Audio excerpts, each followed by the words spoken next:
4 minutes after the hour. I think that's polite enough time. Welcome, Jonathan and Tushar and everybody else, and please feel free to jump in.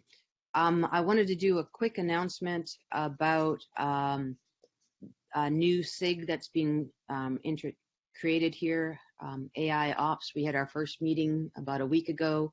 All the videos and everything are here on the Commons OpenShift SIG HTML page, which I'll bop over to here. And there's a Google group for it as well that we've just started up on the topic of AIOps. And if you have a chance or an interest in applying your tooling to operations, this is sort of the beginnings of a conversation that we've been having internally to Red Hat and with a number of partners. So we're socializing that and creating a group around that. So you can join that, or you can join just directly through the AIOps group itself.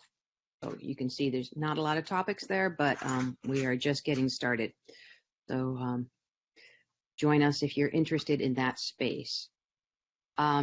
Today, let's see who we have on the call. And what I usually try and do is make everybody introduce themselves, especially the ones that I don't know. And if you want to, let's go through the list here. Bob, if you want to just introduce yourself, that would be great. And I'll unmute you. You're there. If not, and you're just listening in, Calvin Locklear, you want to introduce yourself? Hey, how's it going? My name's Calvin. I'm a solution architect and I'm out of the Raleigh office. All right, and I can tell from that accent. And then Drew, who's going to be giving us our presentation today. You want to introduce yourself? Sure. Hi, everyone. I'm Drew Minkin, CTO and Chief Data Scientist at UBIXLabs. Been there for 5 years. My history with OpenShift and Red Hat really started a couple months ago, but we've been we're very open source friendly, stem to stern, and I'll be doing the demo to introduce you to our platform that will be at the Red Hat Summit for more details. Cool. David Barakat. Hello, can you hear me well? Yep, I can. Yeah, hello. Good afternoon, everybody. David Barakat. I'm based out in Raleigh. I used to be the chief architect for Internet of Things up until last month, where I'm also expanding my role to do end-to-end analytics, AI, and ML. I'm happy to be here and happy to learn from the team. And Jonathan, who I know well, Jonathan Gerstadter, you want to unmute? And yes, Jonathan, I work at Red Hat on our OpenShift team, and I have a side and growing interest in AI ML. Thank you. And Stefan? Yeah, my name is Stefan Bergstein. I'm based in Germany. I have background on AIOps from the monitoring space. I'm a long-term Hewlett Packard Enterprise, now Micro Focus employee, responsible for monitoring products and also machine learning areas and AIOps, but in a way to transition to a solution architect role in Red Hat in Germany. So, welcome aboard. Tushar, you want to introduce yourself? Sure. Tushar Katarki, product manager for OpenShift and responsible for AI ML workloads running on top of OpenShift. Okay, and I see that Daniel's joined us, but he's muted. So, Daniel, want to try and introduce yourself? 2 seconds. He's probably got his head doing something else. And I'll go back, Bob, if you're still there and want to introduce yourself, go for it.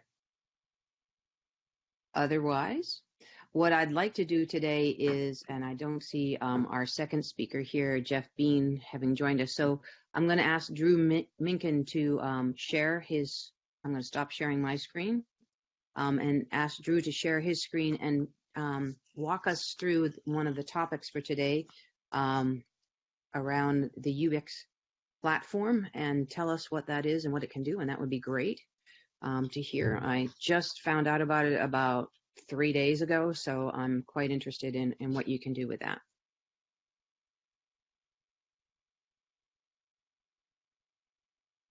There we go. Can everybody see my screen okay? Yep. Okay, all right, so let me back up a moment there.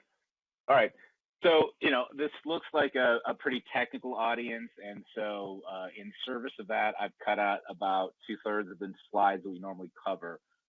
But again, a lot of, it's not always one person in AI who has the entire sort of scope of where we're playing. So I still think it's instructive to get a little bit of background on where we're coming in.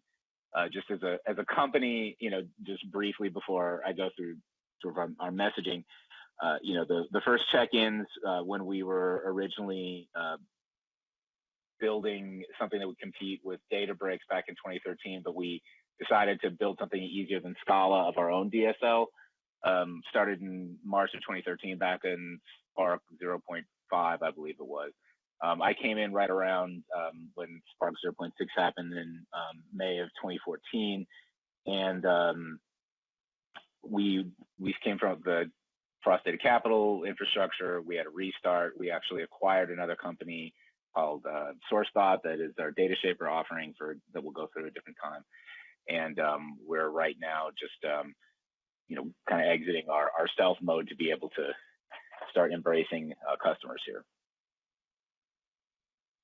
So, the history of the company that we were, the main pivot that we made after we weren't going to be Databricks was to embrace autonomous data science. And I think that anybody who's involved in AI understands that that while there's a significant amount of promise, there's also a lot of a challenge as far as the landscape between the amount of data that's being generated, the amount of demand for applications, and just frankly how hard it is to actually be able to not only deliver on a quality model, but when you look at processes around it, there's been a lot of Six Sigma and other places where things have become commoditized processes and something that are very highly automated and repeatable processes. And even though conceptually, we've got crisp DM, SEMA, what have you, operationally, it's kind of all over the place. And there's also, this is a famous diagram that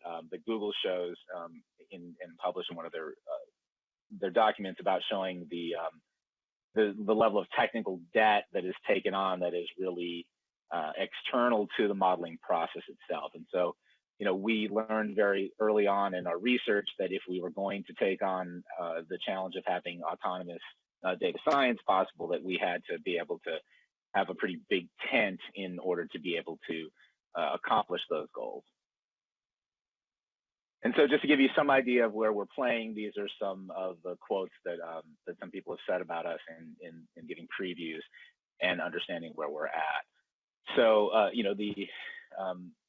we'll be going through a demo for the majority of the discussion, but just wanted to give you some idea of, that we're really trying to help on all levels of the entire process.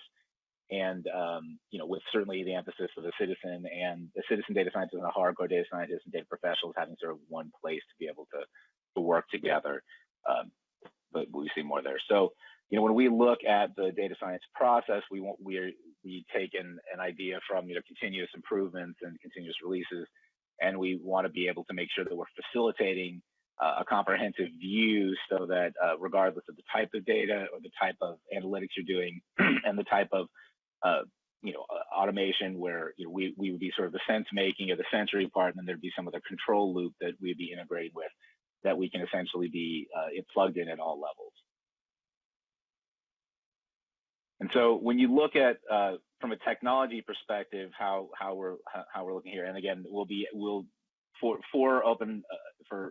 Red Hat Summit in May 5th, we're going to be actually on the an OpenShift as a platform as availability there. We'll talk a little more about that later. But because we knew that we needed to have a reference platform for all of our own research on being able to have model refreshes, online learning, et cetera, we knew that we had to have our own sort of big tent internally as far as what we considered dependencies for our offering. And so this just gives you an idea of the kind of scope of where our dependencies are. So what I'm going to do is I'm going to introduce you to the deployment infrastructure that we have to give you an idea of some of our DNA, if you will. And then we're going to spend the majority of the time going through a couple workflows. One of them will be in as a traditional sort of AI over IoT scenario of a part of an asset failure and how to predict it and prevent it in the future.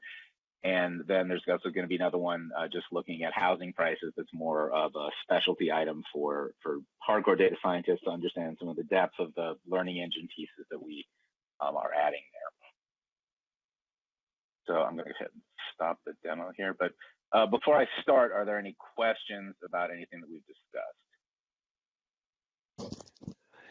Just briefly, so in the overview of the architecture, the notebook was grayed out. Is it so that you're not focusing on any Jupyter notebook environment, which is, I believe, pretty popular in Kaggle or Google? Is something what you don't address right now? So the short answer is that it's grayed out in that, you know, UBIXLabs has so much momentum behind it that I think it would be foolish for any software developer to try to make its own notebook infrastructure. You know, like sure. Databricks, I'm sure at some point we'll have to do something more in UBIXLabs, is my prediction. But I do have a nice slide on that subject when we talk about roadmap that I think will help clarify how we view ourselves. And I'll take a moment just to make sure that you understand sort of how that works out there. But okay. It's an excellent question. So yeah, it will be covered. Trust me. Super. Okay. Any other questions before I start? Okie doke. So what we're looking at here is the interface that I use to spin up the instances that we'll be looking at today in the demo. And so, you know, because we are dyed-in-the-wool open source stack, we had actually considered having part of our software actually open sourced at one point. You know, we have the capacity to be able to not only spin up our own instances of these major subsystems, but also as we're planning for, you know, for the first version in OpenShift, the images will be using our native ones, but we're certainly transitioning. Expected soon after the Red Hat Summit to be able to start using you know, the OpenShift images for Kafka, et cetera. But we already have configuration available for them. But you know, for development purposes, a lot of times, you know, having just one server is enough, particularly if you're not doing heavy streaming work. So these data types that we see here are currently the images that are available natively in AWS, but the server that we're actually using is in private hosting in Germany, and it has OpenStack DNA so that we can deploy to GCP or Azure. And we're in the process of going deep with the UB images and OCI containers for OpenShift for demoing it at Red Hat Summit here. So with this information, you know, we're expecting that we'll be able to give out invitation codes to people at Red Hat, and then they can come to the site and be able to put in credentials. There'll also be another version for OpenShift that will give similar availability so people can start playing with this on their own accounts. But one thing I just want to quickly show is that, you know, we have, because we manage this and we can go across cloud, we can actually do the we can manage instances, you know, centrally. And so here you can see some of the management tools we have. And let me just scroll down real quick to show. This is one of the instances that we'll be looking at today. And so you can see that even though on the other page we could scale out in sort of 5 different servers, under the covers we're maintaining 11 different Docker containers. We have a 12th one with our data space or data shaper acquisition that we'll be adding.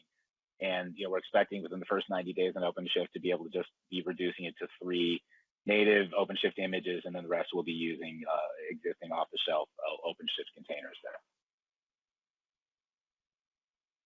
So that's you know, so with the Docker container infrastructure, that allows us to be able to not only deploy with our cloud neutral cloud integration, but also work on private clouds and be able to install on bare metal if necessary, if you need to go behind a firewall.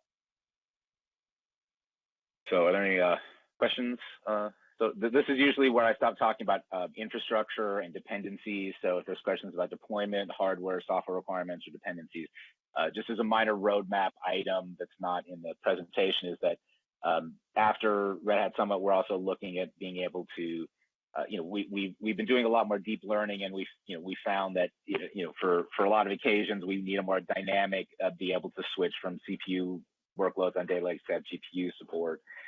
So we're looking for a more dynamic container management, and also extending the data science language that is a layer that unifies all the access to these services that we use internally, and be able to have that support deep learning on GPU as well. So any questions before we go to the more traditional part of the demo? No, I'm not seeing anybody questioning you yet, so we'll hold that till the end. Okay. All right, sounds good. I'll just and yeah, I mean, I'm kind of professorial in a lot of my conversation. I know we have a lot of time, so if a question is burning, I'm happy to stop midstream to triage whether we're going to be covering it or not. So this is our infrastructure as far as the solution space application that we built on our deep space, or our instance management, if you will, that coordinates and deploys all those different instances. One thing we also have that's the benefit of the layer that we've built is that we essentially can back up and restore any of the models, any of our scripting and operators that can be deployed to other versions and other instances of UBIX, so that you can do federated learning pretty easily. But we're going to go end to end in our demonstration today in looking at the process here. So what I'm going to do is I'm just going to take our basic CSV load, and we're going to take data that's from a pump that was the size of a house that we worked with, but we've simplified the number of sensors from it for demo purposes.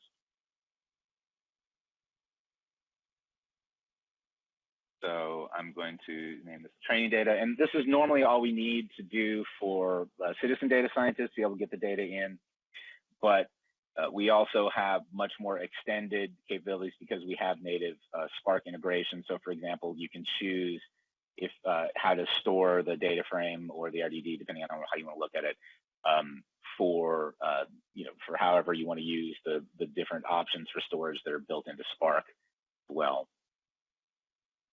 But in this case, we'll just keep it simple for demo purposes.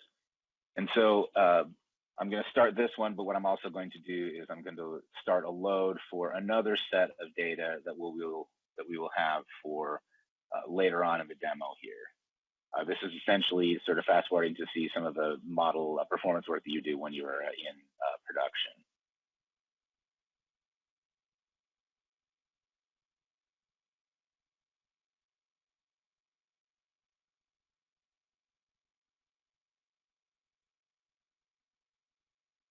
And so we see several steps happening, and if you look back there, hold on a second.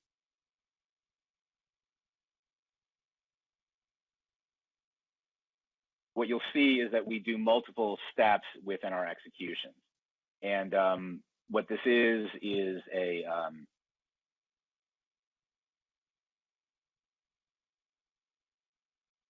it's running a little bit hot on my computer there for my red up here.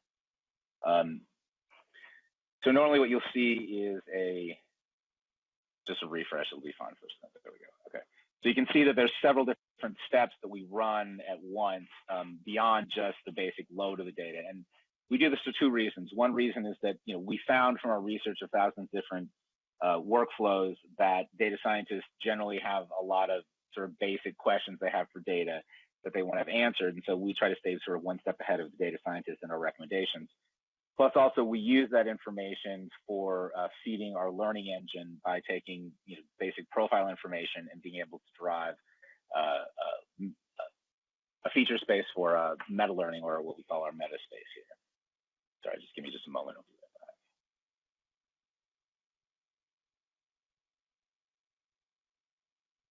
And so I'll show you as soon as this comes back that there is feature similarity that we do, and we use a OpenML data set, which is a meta learning research site, so that if people are interested in some of the profiling of their data, they have a reference they can look at externally.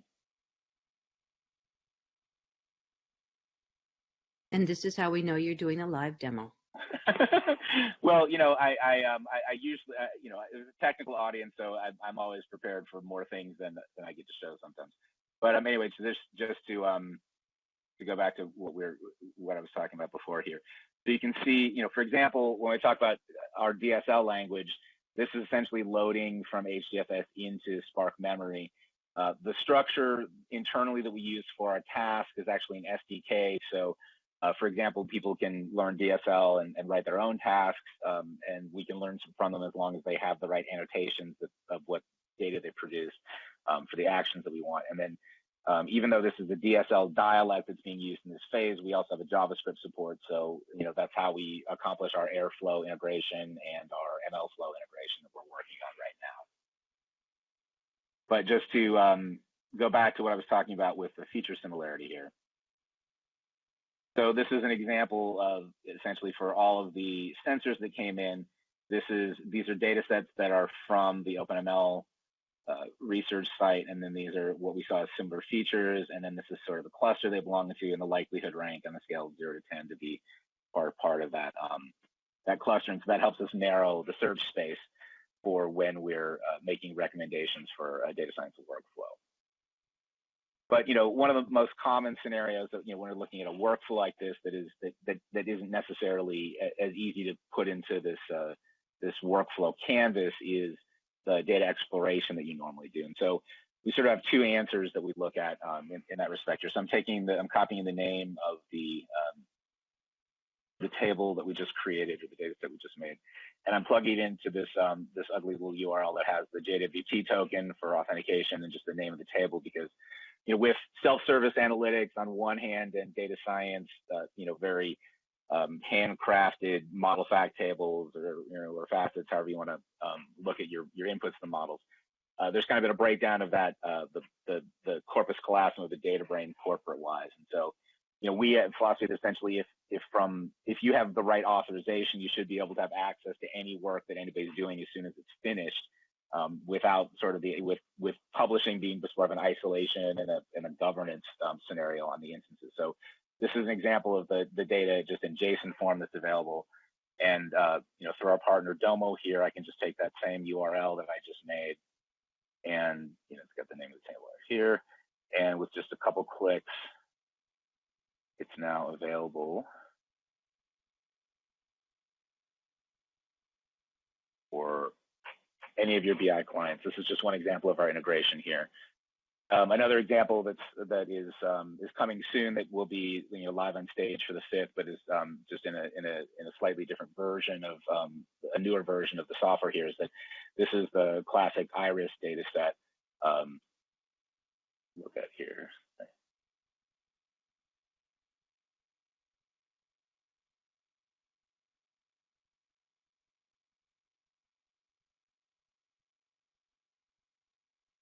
And so just to show you here, this is the iris data set, you know, using the same package that we looked at previously. And, you know, we've got some inline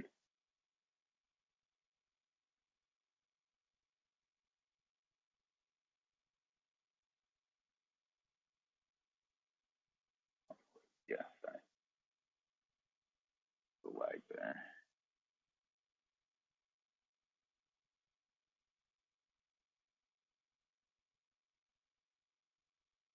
Okay, so here's our inline analytics, but one thing that's a recent feature that we've added is that you can look at the view of the process itself and take anything from any stage that there's been a new sort of standing query or our options generated, and be able to directly have it be brought into an inline tool. We're still rebranding this, but essentially this is, for those of you who are visual analytic dorks, this is Vega Voyager now embedded within UBIX. So, but this is something that we'll be able to have as a longer term way, so you're not having to copy and paste the URLs that we saw earlier there. But anyway, we're still just kind of in the data worm. We haven't gotten to the fun stuff of the AI yet. So, just as a quick look at the data from the training site there, if we look at the data that's in there, we can see that just as a rough cut that the pump seal pressure is the most anomalous that's in the data set.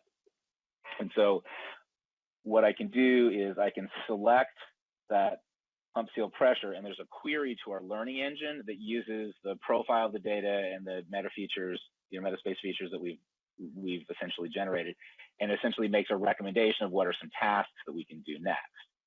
And so this particular task is an annotation. It's sort of, we make a difference between whether it's a user domain that's causing the feature engineers, or if it's an analytic domain that's separate from a taxonomy and other type of sort of semantics that you're looking at here. So this is one of our basic ones because, since we know there's a date time and there's an anomalous, we're selecting the most anomalous feature. What it's recommending is that we might be doing a predictive maintenance scenario. And so in this case, generally speaking, sometimes it can be take weeks sometimes to be able to take the information that you get from the business, and also as far as what the date timestamp you want to use and what's your window that you want to be able to detect things in to be able to get parts out to the boondocks and schedule downtime. So in this particular case, it was a week or 168 hours.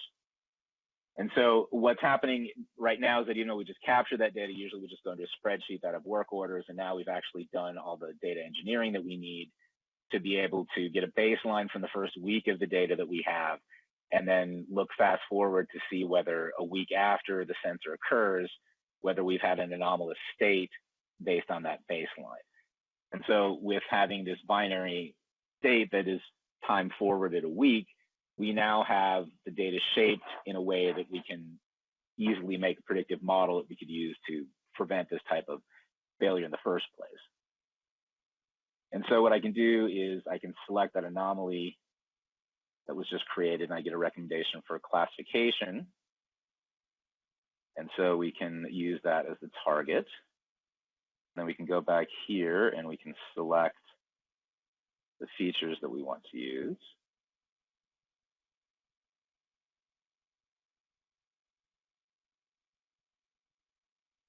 Have them there.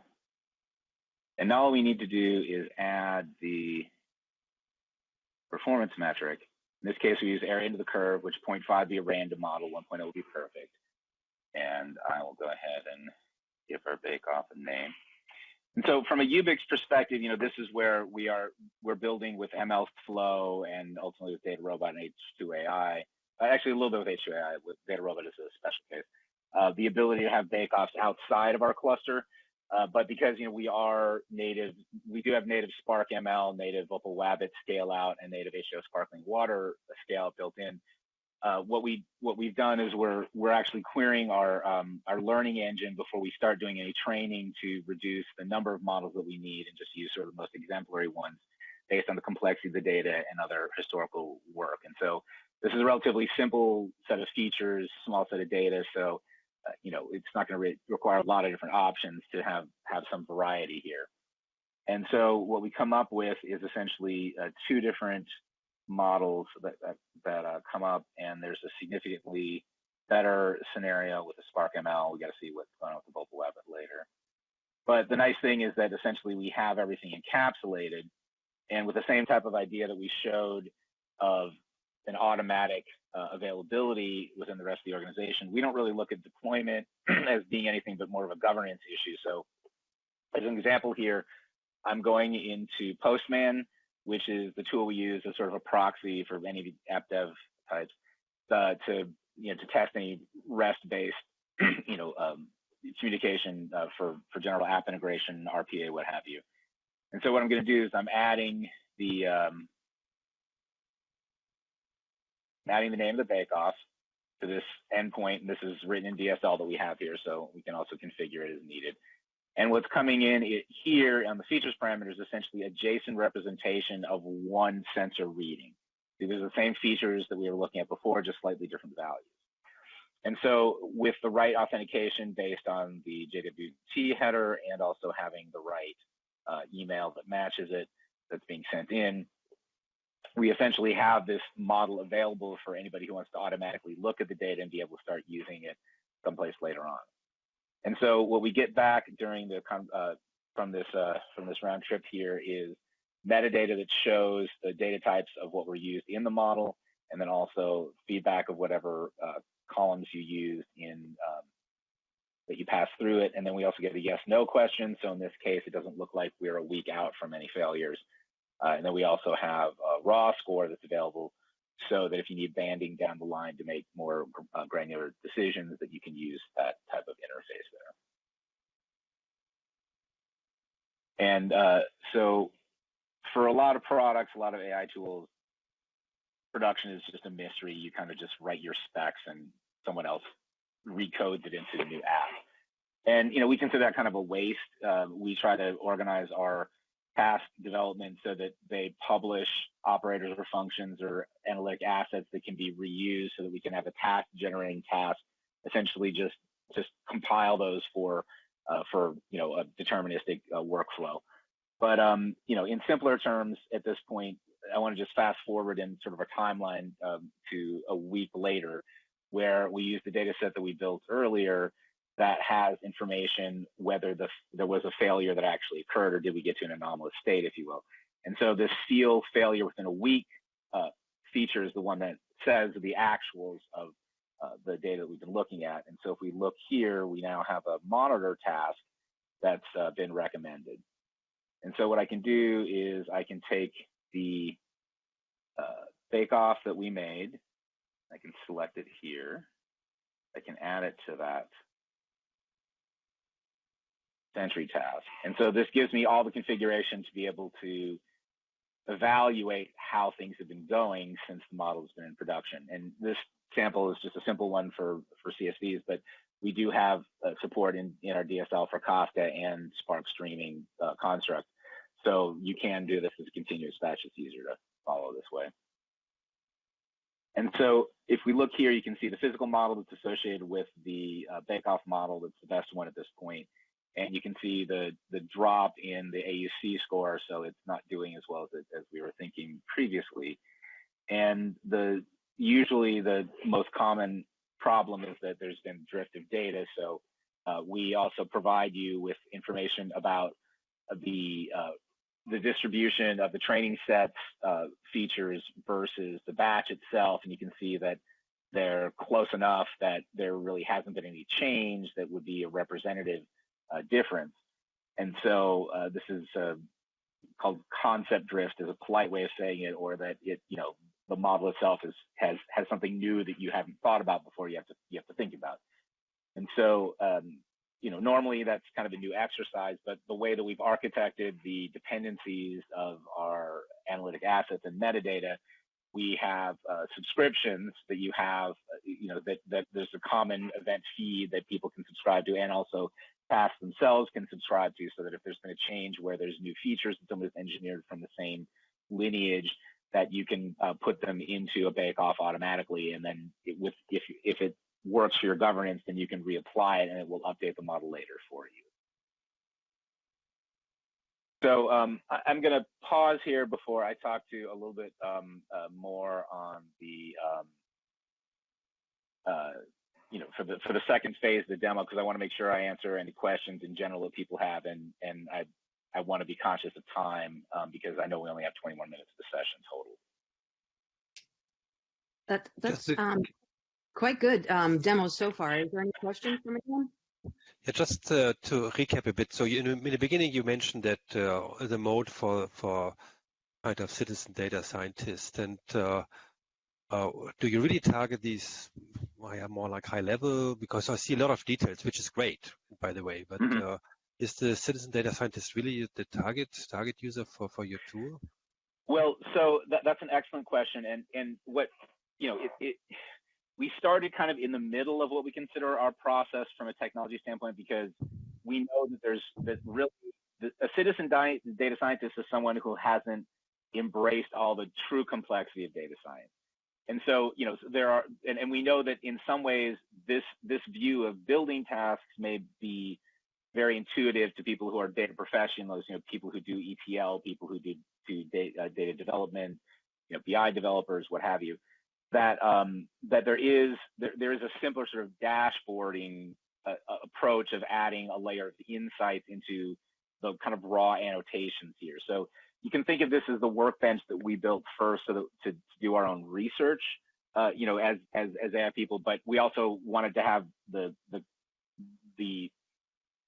breakdown of the tasks into a way that could be ultimately, you know, have these tasks themselves be built in as suggestions from a UI. Like an example is when we were looking at roadmap-wise, what we're looking at is adding suggestions for feature engineering and analytic tasks directly from BI clients. So that's kind of one way that we're expecting to help, you know, citizen data scientists, more data analysts be able to be more productive in predictive work. And then I'll talk a little bit more, I think, back to your earlier question about how we want to make it easier for data scientists to be able to be available in this ecosystem.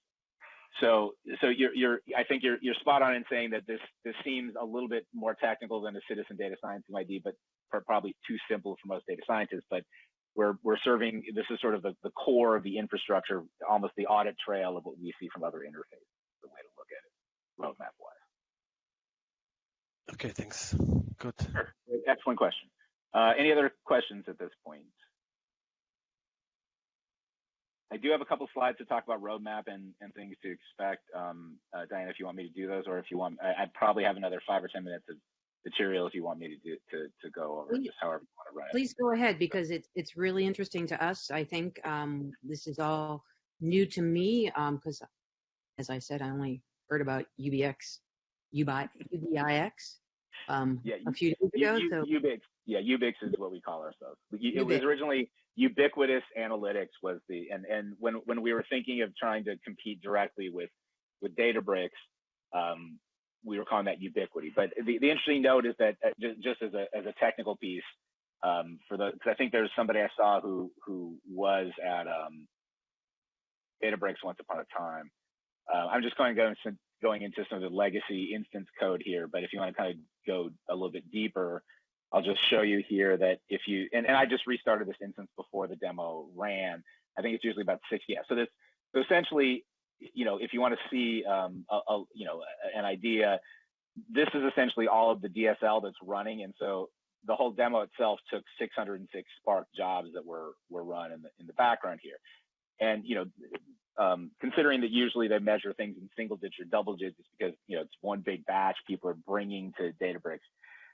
They were very excited, but the challenge we have is that we built this data science layer to unify a lot of non-Spark technologies in the same, you know, AST that we create. And so we have to kind of break up we have to make DSL a more modular language to make a Spark-only version that will run in their library system. So it is a roadmap item that we're very you know, excited about, but just to give you sort of an idea of some of the depth of what we're doing in there.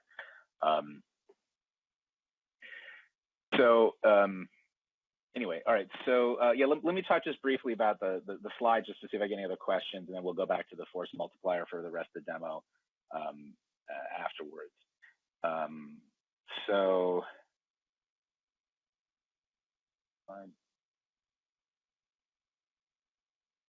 Okay, so this is where the OpenShift work starts. So essentially, I'm giving a meeting to people on the 10th. It's just I didn't get a chance to get this completely tested for us to make sure that everything ran properly before the meeting. But I'm close on essentially have solution space is what we call the product that we showed as the workspace canvas, if you will. And so that's where we're expecting. And then for Red Hat Summit, we're expecting to be able to have previews where we can give out invitation codes, and people can actually start trialing UBIX as sort of as a unified install. But we know that ultimately there's a lot of pieces where we're going to be breaking up the infrastructure and sort of our implementation and sort of headless modeling, scheduling work, and some of the other pieces. So I'll talk a little bit more. So essentially if you look at the second half 2019, we're rebranding the instance management work as the deep space, and what we were looking at is the solution space. Insight space is essentially a little bit of a taste of that's our visualization, also our chat, and to be able to run tasks from the chat interface, and also just a lot of plugins using Plotly and Dash that are ways to have analytics that are driven by tasks, like for semi-supervised learning or labeling, what have you, in there. Domain space, it probably won't be in, we'll be lucky to see in the first half, but that's where we look at ontology management for like linked data, importing metadata dictionaries and knowledge bases to be able to build rules directly from a semantic view in that respect. And data space is a product that helps build joins, that do data cataloging, and building tag systems, and also being able to publish dynamic data shapes so that people don't have to worry about the joins and building all those ugly SQL queries just to be able to have all the joins resolved as they need.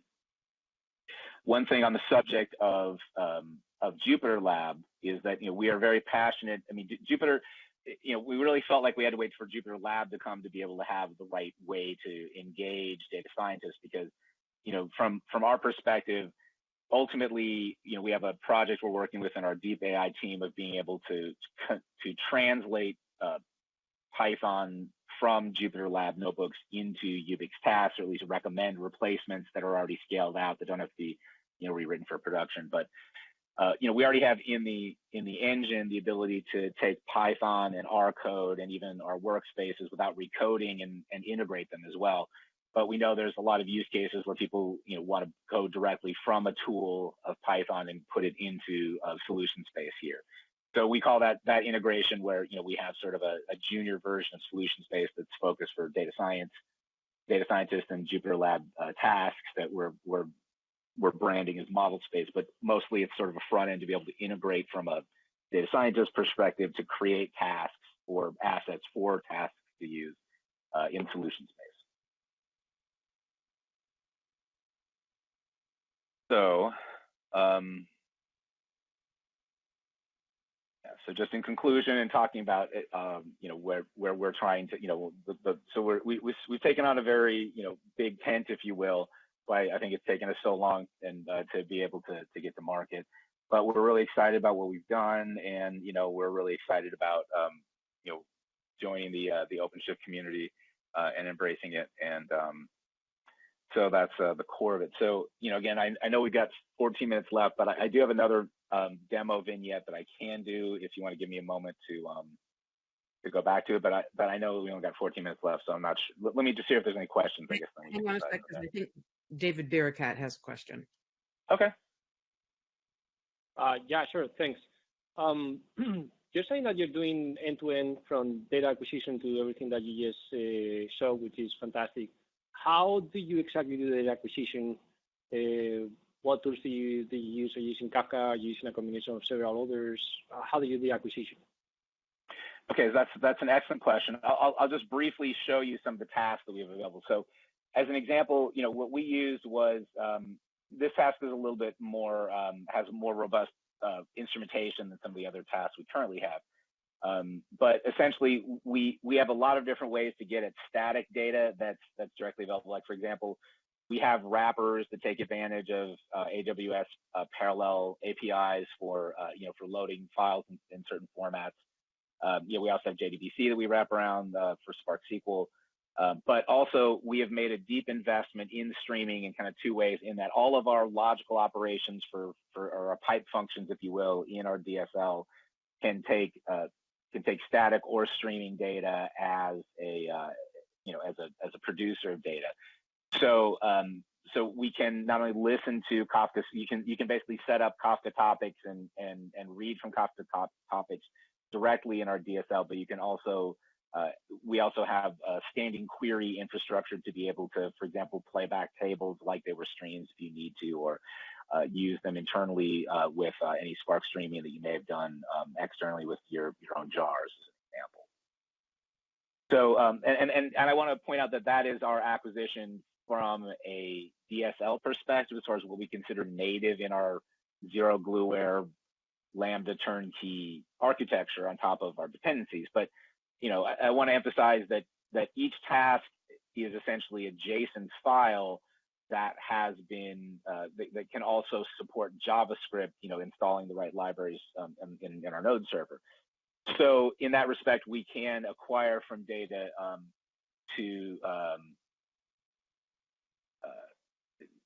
we can move essentially data into our platform by invoking external processes to be able to start that movement into infrastructure that we already have, as people want to develop as well. So we like to think of ourselves as sort of an analytic, we have an internal and an external analytic orchestration that we do in that respect. Okay, sounds good. The reason I'm asking is, as you move more to OpenShift, there's different services that you could be layering on top of OpenShift that gives you all that data acquisition and aggregation from different static with different connectors, et cetera, that you could be just out of the box kind of consuming to facilitate getting data from different points. So I would encourage you to have a look at that and see if you can get some more value added from the from the OpenShift services. Yes. Yeah, it's definitely on the roadmap, but sort of the price for admissions to make sure our instances work first. But I definitely welcome. I mean, we've been working with Domo as a partner, and my I don't know if you've seen Domo, but Domo has sort of this pretty connector view of when you want to actually get a bunch of services that looks a lot like what I saw in in OpenShift, and he was like, why don't we have this? So let me just even this anyway, it'll yeah, that's fine. Okay. I get what you're saying. But I'll follow up online and I'll send you a couple of things. Okay, no, I appreciate it, because I mean, like I said, it's certainly we've tried to concentrate on having a very broad footprint from the product, from sort of the data science discipline, and at least having good hooks. But to your point, we're moving, now that we're building partnerships for cloud integration, trying to take advantage of the things that are uniquely OpenShift is definitely very high on our list. So great, thank you. Anyway, okay, thank you. Yeah, any other questions at this point? No, I'm not seeing them yet. I do want to save a couple of minutes at the end. So if you want to do another little demo for about 5 minutes, that would be great. And then I just want to talk about future events, so people can be thinking about future topics. That would be great while he continues to demo. Okay, yeah. Let me just this one runs usually pretty quick. So I'll just start I'll do the narrative while I'm doing the setup. So this is a different set of data that I'm bringing in this case from HDFS.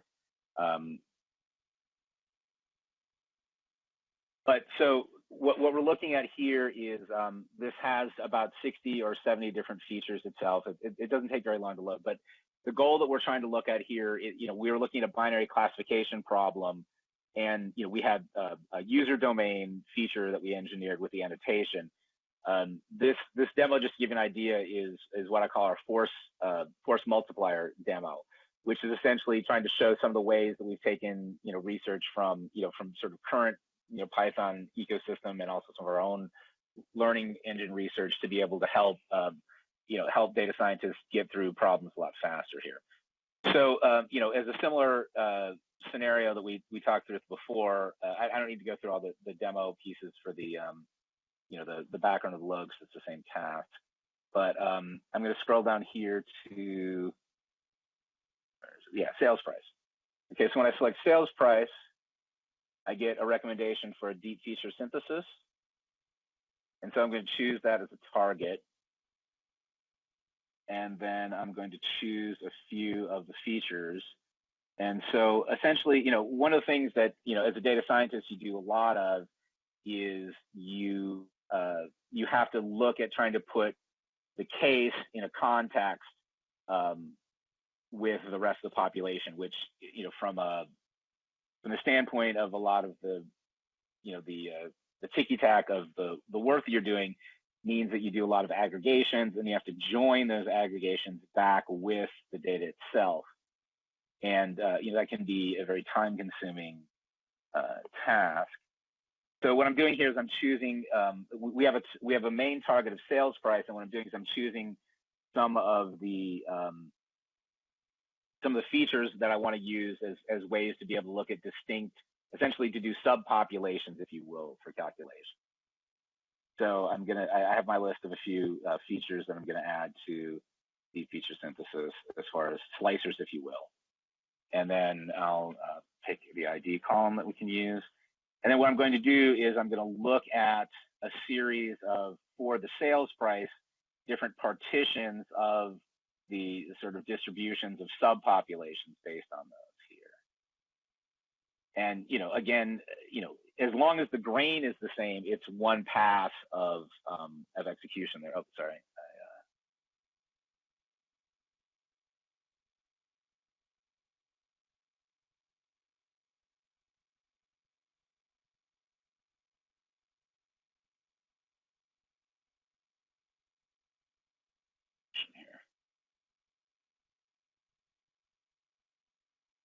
You gotta love messages like that.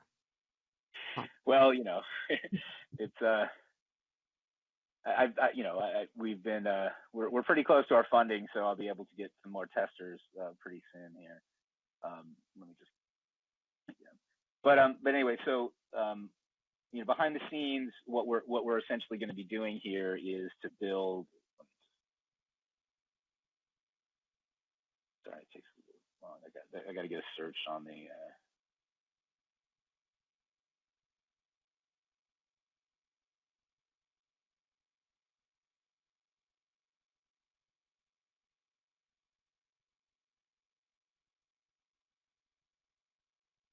There we go.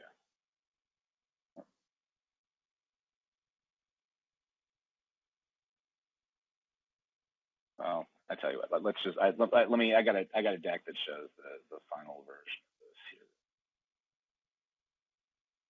Full time.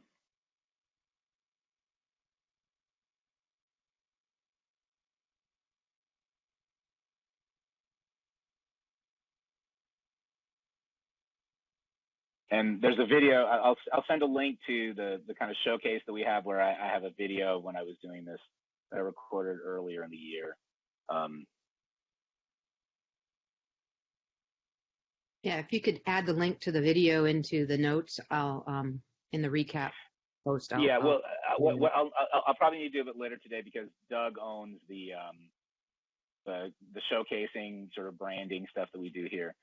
So, but I'll just show here real quick. And these are just screen caps from another different version we have there. So essentially, in selecting that, we have a deep feature synthesis, and then what we do is we set that as the main aggregation target, and we put in the ID. We set up the different aggregations, and then what we get out is essentially what it does is it looks at those. It uses those as main groupings, and it looks for other places where it can find other aggregations of those means that make sense, so that you have a very deep decomposition. So essentially, in about 2 minutes, you get about 500 features that would by themselves be about 70 different SQL queries to be able to generate. And then the next step is that we essentially wrap around the garden variety scikit random forest our own learning algorithm that we use for feature selection. So essentially, we're just taking the same metric that we use to build all of the features, and we're using that as the target to predict. And essentially, what we get out of it is that we do 2 rounds, one where we do random sets of 100 different features from the 500 or 600 that are in there, and then we apply our learning algorithm, and then we make other rounds. So essentially, all the purples are rounds that were done using our algorithm seeded by the orange ones. And so, the difference between them isn't that much in this particular scenario, but I've seen the difference between sometimes be 15 to 20% net, not overall or percentage wise, the actual difference as you have more runs.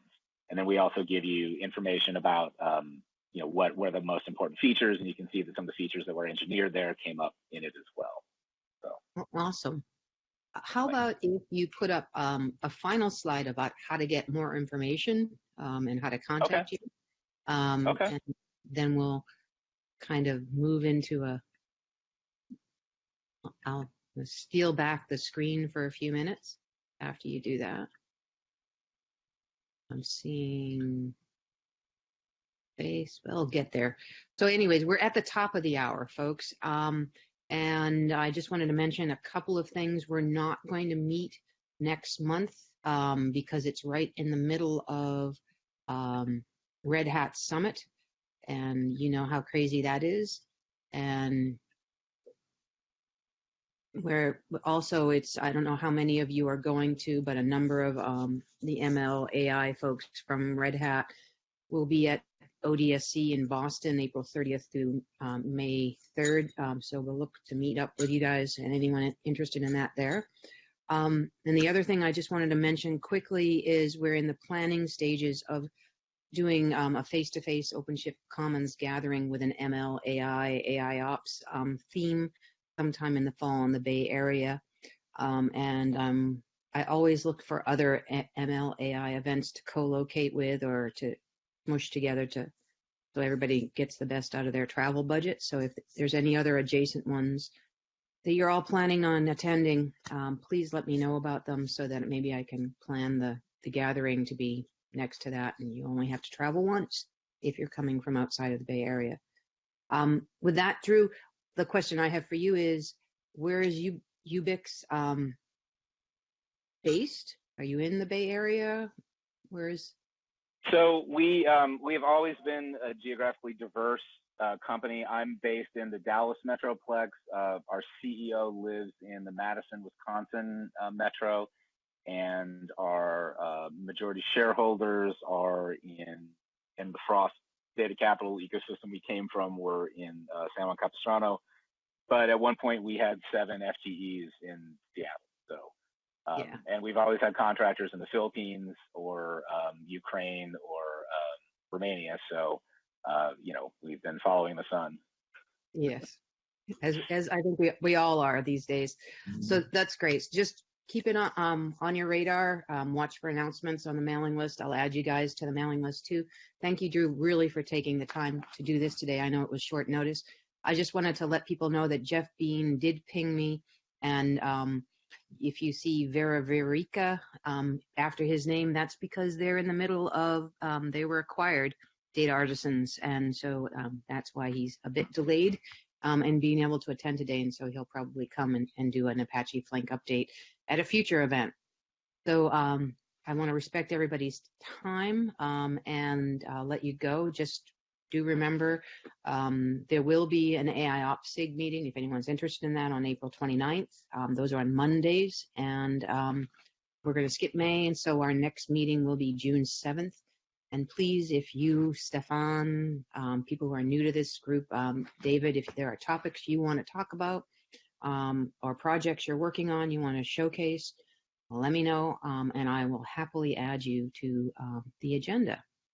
So with that, Drew and everybody, thank you very much for your time today, and I will ask Drew to email me his slide deck, and we will end the video link, and we'll post this video of this meeting to our YouTube channel, and I'll send it out to the mailing list and to each of you.